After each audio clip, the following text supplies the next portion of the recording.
வணக்கம் நேயர்களே. இன்னைக்கு நவம்பர் 2. இன்னைக்கு எங்கள் வீட்டுக்காரோடைய பிறந்தநாள்னு சொல்லிட்டு சரி இன்னைக்கு அழகரை போய் தரிசிட்டு வருவோமேட்டு அழகர் கோயிலுக்கு போனேன். அங்கே போனதுக்கப்புறம் தான் தெரிஞ்சிச்சு இன்னைக்கு அழகருக்கு திருவிழாவாம். என்ன திருவிழான்னா தொட்டில் திருவிழாவாம்.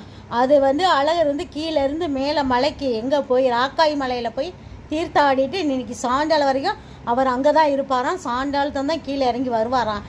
இதை நம்ம மலைக்கு ஏறுறாரு பார்த்தீங்களா, ஏறி அழகர் போகிறாரு பார்த்தீங்களா, அது எனக்கு கயிறு இழுக்கிற பாக்கியம் எனக்கு கொஞ்சம் கிடச்சிச்சு. நானும் கொஞ்சம் ஸ்டெப்புகள் கயிறை இழுத்தேன். சாமியை க்ளோஸ்அப்பில் பார்த்து சாமியை கும்பிட்டேன். மன திருப்தியாக இருந்துச்சு.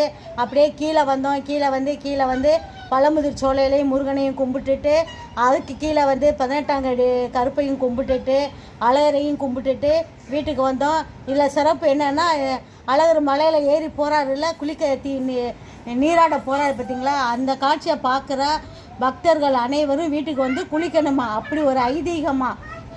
நானும் வீட்டுக்கு குளிச்சுட்டோம் பார்த்துக்கோங்க. குளிச்சுட்டு வீட்டில் பிரசாதம்லாம் வாங்கிட்டு வந்தோம். பிரசாதத்தெல்லாம் சாப்பிட்டோம். இன்றைக்கி பொழுது நல்ல பொழுதாக கழிச்சிட்டோம். நன்றி.